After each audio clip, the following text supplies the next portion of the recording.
Salut, moi c'est Quentin et aujourd'hui je vais te montrer comment j'ai fait cette méduse sous Maya 2018 en utilisant des N-Close et du N-Rigid.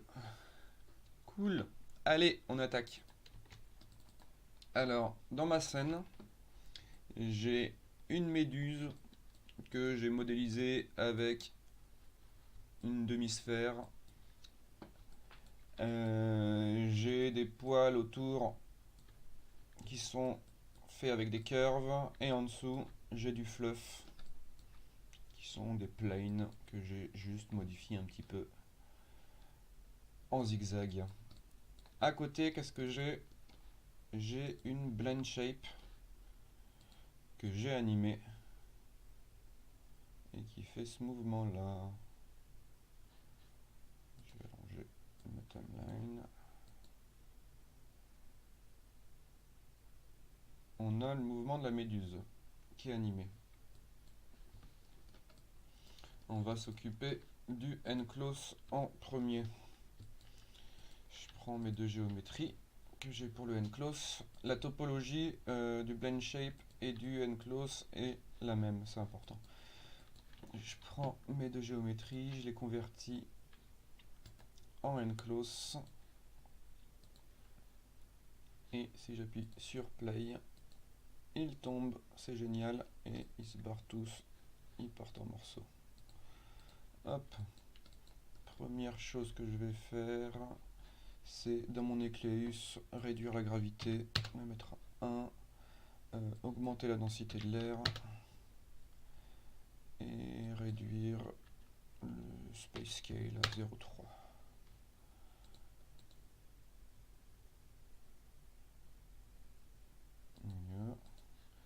Je vais également sélectionner mes deux N-Close et sous le menu FX N-Constraint, je crée une contrainte component to component. Ça va gluer les deux N-Close ensemble, mais là, vu que ça glue de partout, je vais changer la connection method pour within max distance et je vais augmenter ça jusqu'à ce que j'ai un truc qui me satisfait.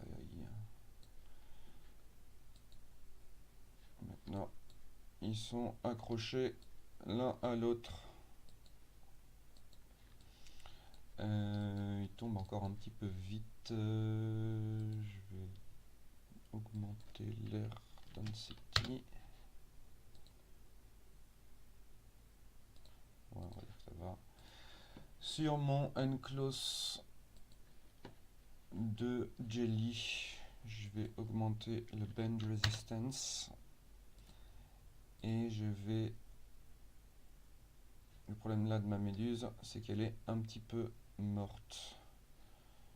Je vais donc l'amener à la vie en sélectionnant mon N-Close, mon blend shape et en allant dans N-Close, rest shape, connect selected mesh to rest shape. Boom. Et maintenant, mon N-Close est vivant. C'est cool. Je voudrais que ma méduse soit propulsée vers le haut quand comme ça elle ne tombe pas n'importe comment vers le bas. Comment est-ce que je fais ça? Sous mon N-Close, je vois que je peux mettre une force locale. Par exemple, si j'ai une force de 2 allant en Y, ma méduse se met à monter. Le souci, c'est léger, c'est qu'elle monte constamment, même quand elle est ouverte. Bon, elle ralentit, mais elle monte encore un peu trop. Donc, je veux automatiser. Enfin, je voudrais mettre des clés d'animation sur la force pour que ça soit pas constamment. Mais plutôt que de faire ça manuellement, je vais plutôt aller dans mon node editor et je vais chercher deux choses. Je vais chercher mon blend shape et je vais chercher mon enclose. Blam. Prenez pas peur, c'est quelque part là-dedans. Ce qui m'intéresse, c'est mon enclose, il est là. Et ce qui m'intéresse dans mon blend shape, c'est les clés d'animation que j'ai mises sur le blend shape. Je le retrouve ici. Bref, j'ai les deux trucs. J'ai l'output, je sais que ça va de 0 à 1. J'ai mon enclose shape. Là-dedans, j'ai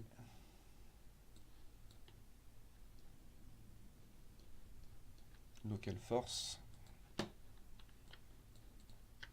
J'appuie sur tab, je cherche multiply, divide. Je connecte l'output, je vais le mettre en Y parce que j'ai envie. Et je sélectionne l'output et je le connecte à local force Y. Et maintenant j'ai un contrôle ici. Voyons ce qui se passe quand j'appuie sur play. Pas grand chose, il n'y a pas l'air d'avoir beaucoup de force. Qu'est-ce qui se passe si je mets 10?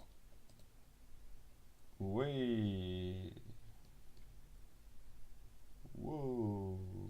Right. On a maintenant le contrôle de la vitesse de notre méduse. Peut-être que 2 c'était pas mal tout à l'heure.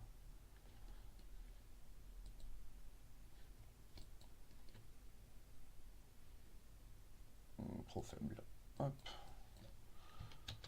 Je mets ça et puis je pourrais revenir dessus plus tard.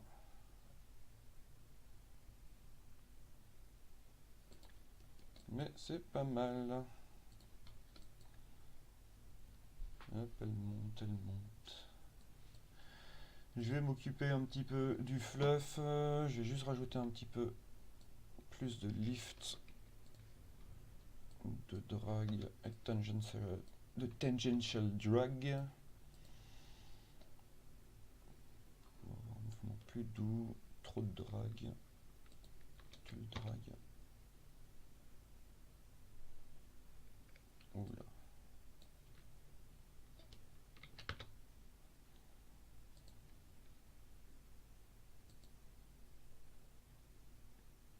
Cool. J'aimerais bien qu'elle bouge un peu quand la méduse se referme.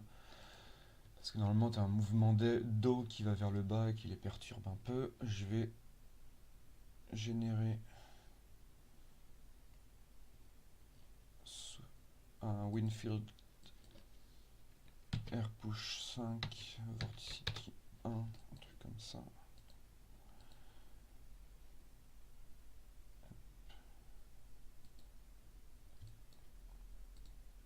Et j'ai ma méduse. Si ça on en a plus besoin. L'intérêt de cette technique, c'est bien entendu que c'est entièrement dynamique. Donc si j'ai un objet dans ma scène, je peux venir interagir avec boing, boing, elle va pas y arriver. Hop. Boing. Est-ce qu'elle va y arriver? Et ouais, c'est fantastique. Hop. Avant de continuer, je vais m'occuper des petits piquants qu'il y a autour. Je vais aller dans Modeling Et je vais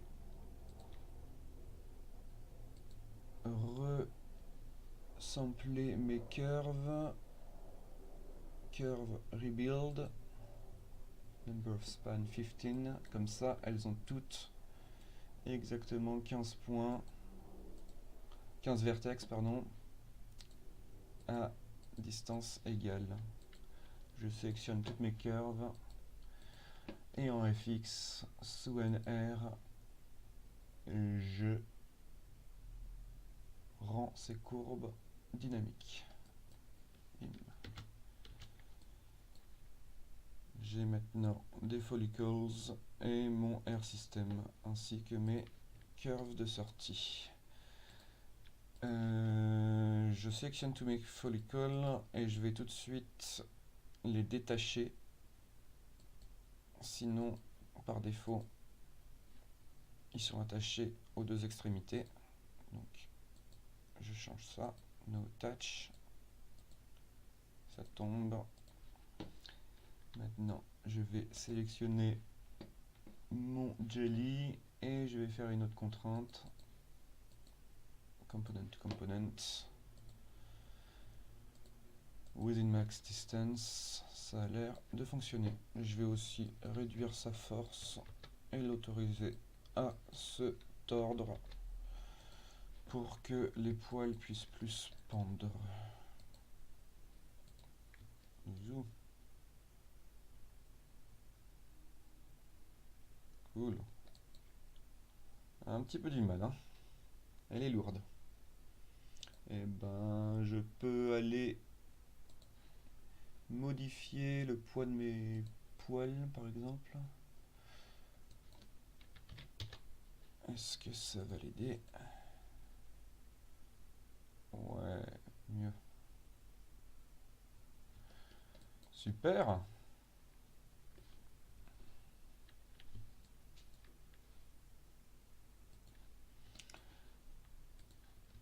Je vais pas couvrir trop le rendu, si ce n'est que sous Arnold, si vous voulez rendre des curves en créant une lampe. Enfin, je dis que je vais pas le faire, mais si, je vais le faire parce que je veux partager avec toi cette connaissance de la 3D. Je vais donc créer un Sky Dome Light. Je vais lui mettre en color un ramp et je vais simuler avec ce ramp les fonds marins. Au fond, il fait sombre et l'eau est froide. Puis, ça se réchauffe jusqu'à ce que ce soit très bleu et très blanc. Zoup. Zoup. Super, j'ai le soleil au-dessus. Arnold Render.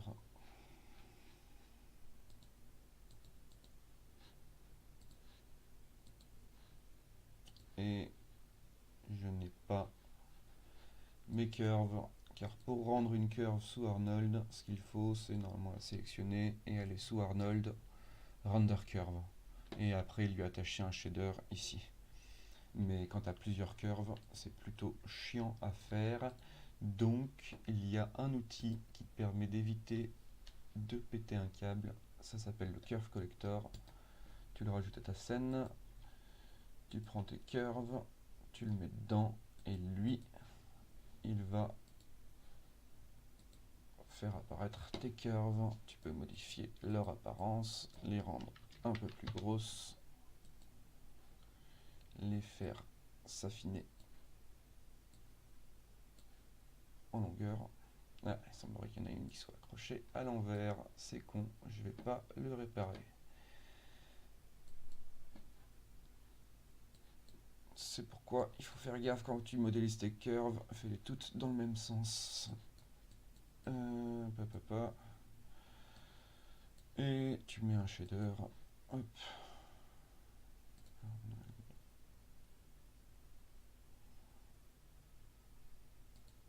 Boum.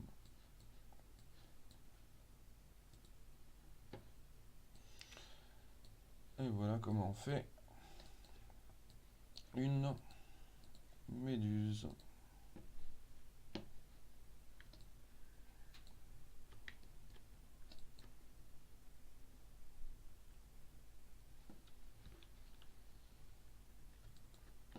J'espère que tu as aimé. Je referai sûrement un tuto un autre jour. Salut!